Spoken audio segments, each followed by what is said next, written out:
Nous irons ce soir au Burundi où le gouvernement annonce la fin des sacs plastiques dans 1 an et demi. On va évoquer aussi le Mali. Soumaïla Cissé appelle les populations à se lever. Le Nigeria, des soldats qui refusent d'aller au front pour combattre Boko Haram. Et puis le Togo, cette situation de la feuille de route de la CEDEAO. Le PNP a-t-il changé de cap?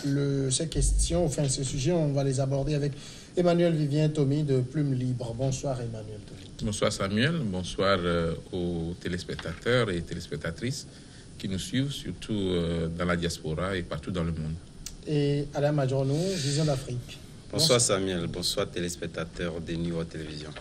On va au Burundi pour débuter. Le gouvernement annonce la fin des sacs plastiques dans 1 an et demi.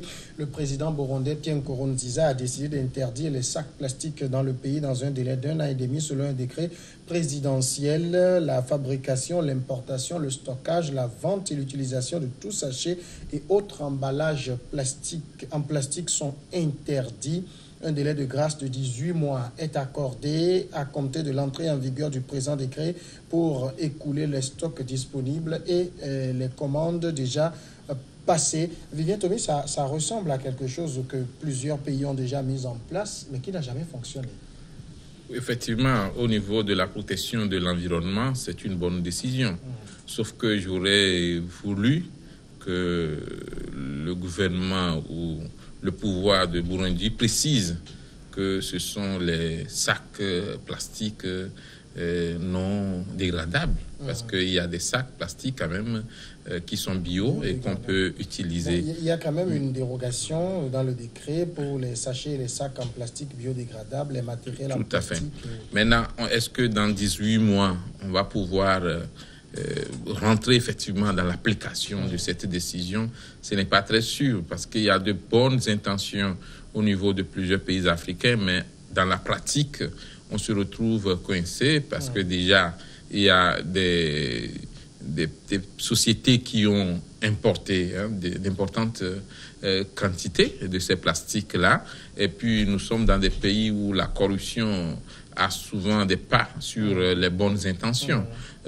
Au niveau de la protection de l'environnement, c'est une bonne décision. Sauf qu'il faudra trouver aussi des méthodes pour pouvoir d'abord sensibiliser et faire passer le message, faire comprendre à tout le monde que en fait, c'est pour notre santé, c'est pour la protection de l'environnement. Parce que les citoyens de n'importe quel pays, quand ils ont l'impression qu'on veut leur imposer juste des choses sans beaucoup de travaux de sensibilisation, de campagnes de sensibilisation, je crois que ça crée souvent des problèmes. On va les encourager à aller dans ce sens, mais il y a encore beaucoup de choses à faire. Il n'y a pas que les sacs en plastique, d'ailleurs. Adam Adjorno, est-ce que le Burundi se réveille dans un monde un peu trop vieux déjà? On ne le dira pas ainsi. Vous savez, après l'ouragan qui s'est abattu sur Nkurunziza et qui s'est illustré de par le monde négativement, je pense qu'il est en train de revenir en de meilleurs sentiments avec de bonnes applications. Parce que vous savez, cette décision a été déjà essayée dans pas mal de pays. Et les bons élèves qui sont notamment à l'Afrique du Sud et puis le Rwanda. Je pense qu'aujourd'hui, je pense qu'il faudrait quand même que les États, au lieu d'aller d'une manière isolée dans l'application ou la mise en œuvre de cette disposition, il faudrait quand même fédérer les énergies, notamment en tenant compte de nos sous-groupements au niveau du continent. Sans quoi, vous savez, lorsque vous prenez le cas normal, notre pays, le Togo même, en a fait déjà une interdiction qui n'a jamais marché. Et nous l'avions dit une fois lorsque le Bénin aussi avait pris le décret pour interdire ces sachets-là.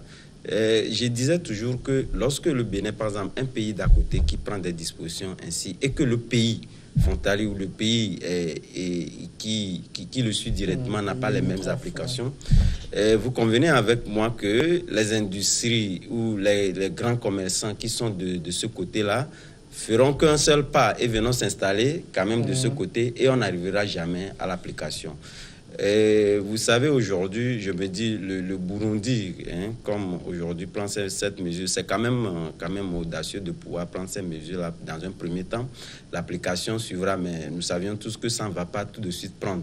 Mais avec le temps déjà, c'est quand même très bien de pouvoir prendre ce décret-là en attendant de prendre d'autres mesures pour pouvoir quand même mettre en application réellement cette mesure-là qui n'est pas quand même du jour au lendemain applicable. Alors, Vivien Tomi, ce qu'évoque Adam Adjonou est quand même intéressant, c'est que c'est une lutte que lancent les pays contre les sachets plastiques, mais chaque pays va de manière isolée. Pourquoi ne pas faire une démarche concertée, une lutte concertée? C'est ce qu'il ne faut pas comprendre, et on ne peut pas comprendre cela dans nos pays africains, parce que nous avons des regroupements sous-régionaux et nous pouvons mener des actions pareilles à des échelles qui s'étendent sur plusieurs pays. De 5 ou 6 ou 16 pays se mettent ensemble pour combattre tel ou tel fléau. Mais chacun essaie de faire sa politique intérieure. On a comme l'impression même qu'on ne croit pas trop en la force du groupe ou des communautés sous-régionales.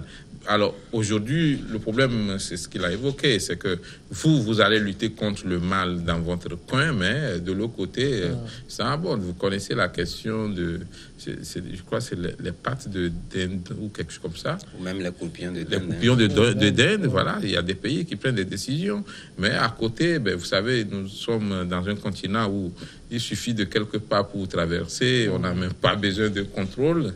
Et donc, les produits qui sont interdits dans tel ou tel pays reviennent par le biais des frontières. Donc, il s'agit aujourd'hui justement de mettre les efforts ensemble. Et que ce soit la CEDEAO, que ce soit la communauté des États de l'Afrique centrale, ainsi de suite, les regroupements devraient prendre le devant dans cette lutte.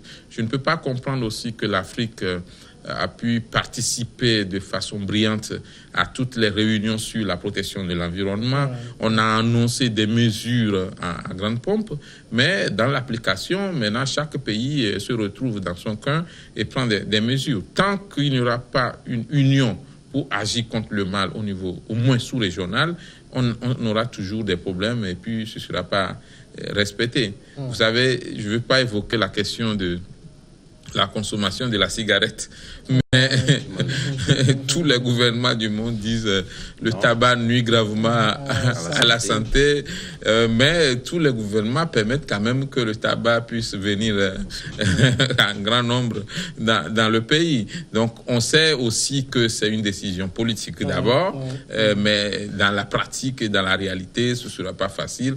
Même 5 ans après, il y aura encore de ces sachets-là qui vont circuler dans le Burundi. Justement, Adam Adjoné, est-ce qu'il suffit simplement d'un décret? Parce qu'au-delà de tout, les sachets plastiques sont dans les habitudes depuis des décennies. Oui, depuis des décennies, mais c'est vrai que nous avons pris l'habitude de consommer ces sachets plastiques-là. Mais au-delà de tout, moi j'ai visité un pays, notamment le Congo-Brazzaville, où les sachets plastiques, ils n'ont même pas fait la promotion même des sachets biodégradables. Ils ont justement remplacé ces sachets-là par des fabrications, genre ce qu'on fait avec le ciment, par exemple. Là que vous achetez n'importe quoi, vous l'emballez comme ça et ça marche. Mais ce qu'il faut dire fondamentalement, c'est que vous savez, dans ces décrets d'application-là, c'est que souvent ces industries ou ces usines-là sont tenues souvent par des hauts perchés des gouvernements. Donc, il y a une question de corruption qui se pose. Donc, quoi qu'on dise aujourd'hui, comme venait de le dire tantôt Vivien Tomi, c'est vrai, c'est une décision politique. Mais au-delà de tout, ce sont ces politiques-là où les hauts perchés qui sont suffisamment assis, qui ont quand même ces films-là, qui fabriquent ces trucs-là. Donc, ce n'est pas facile quand même que du jour au lendemain, qu'ils puissent quand même balayer du revers de la main ces gens d'industries qui sont placés. Donc, il y a une question d'intérêt qui se joue. Mais je me dis que fondamentalement, il faudrait qu'on en arrive là, parce qu'aujourd'hui, on va quand même faire économie des dégâts que cela peut causer à nos téléspectateurs.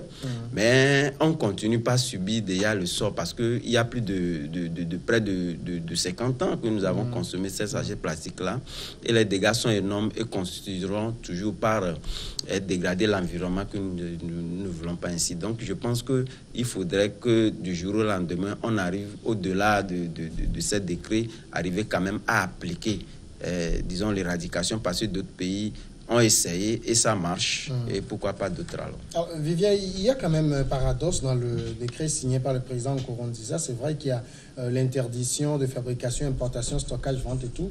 Mais on donne une période de moratoire, c'est-à-dire il y a 18 mois pour que les gens puissent écouler leur stock, ceux qui ont passé des commandes puissent les récupérer. Est-ce qu'on veut vraiment lutter contre ça? Parce que selon les statistiques, un sachet non biodégradable dans la nature met plus de 300 ans pour disparaître. Alors, ce qu'on envoie pour ces 18 mois-là vont faire des dégâts avant l'entrée en vigueur du décret. Vous savez, c'est ça, le contraste, c'est qu'on dit une chose et son contraire. L'État a le pouvoir d'interdire une chose et de mettre en application cette décision. Mais en même temps aussi, on a peur de frustrer les citoyens, surtout les commerçants, et on essaie de les caresser dans le sens des poils. Mais on ne peut pas comprendre aussi comme dans 18 mois, on pouvait donner aussi 6 mois. On dit, bon, le temps que l'année 2018 ne finisse, prenez vos dispositions. Maintenant, tout ce qui va se passer, c'est que les gens vont vendre vite ces sachets-là, et surtout où, dans les villages, où on n'est pas du tout informé. Vous vous souvenez sans doute, il y a de cela 20 ou 25 ans, ce n'est pas dans les sachets que les femmes africaines achetaient leurs produits au marché. Ce n'est même pas dans les papiers de ciment. C'était dans des feuilles, d'arbres, des feuilles naturelles. Mais on ne peut pas comprendre que moins de... On s'est entre guillemets civilisé. Oui, mais justement, est-ce que c'est ça la civilisation? Parce qu'aujourd'hui, on ne peut pas comprendre qu'on achète même du petit poisson et qu'on mette ça dans le sachet noir. Alors qu'avant, le petit poisson était emballé. Quand une bonne dame va au marché pour faire des emplettes de 500 francs, elle peut revenir avec 10 sachets plastiques. Et même des fois plus. Ou plus encore. Alors, on ne comprend pas pourquoi les femmes ne vont plus au marché avec le panier traditionnel. Et je crois que ce sont des valeurs qu'il faut valoriser, il faut essayer de revenir à ces valeurs-là. Parce qu'avant, nos mamans n'achetaient pas l'huile dans du sachet. Jamais l'huile dans du sachet. Elles y allaient avec leur bouteille et elles revenaient avec un panier, avec des aliments. Mais aujourd'hui, c'est devenu une habitude. Et ce qui est plus grave encore, c'est que dans les pharmacies qui sont censées donner l'exemple, on vend des produits qu'on met dans des sachets. Et des fois, des sachets noirs. Je crois que c'est le monde à l'envers. On va marquer la pause. Le sujet est intéressant. On reviendra naturellement en seconde partie là-dessus.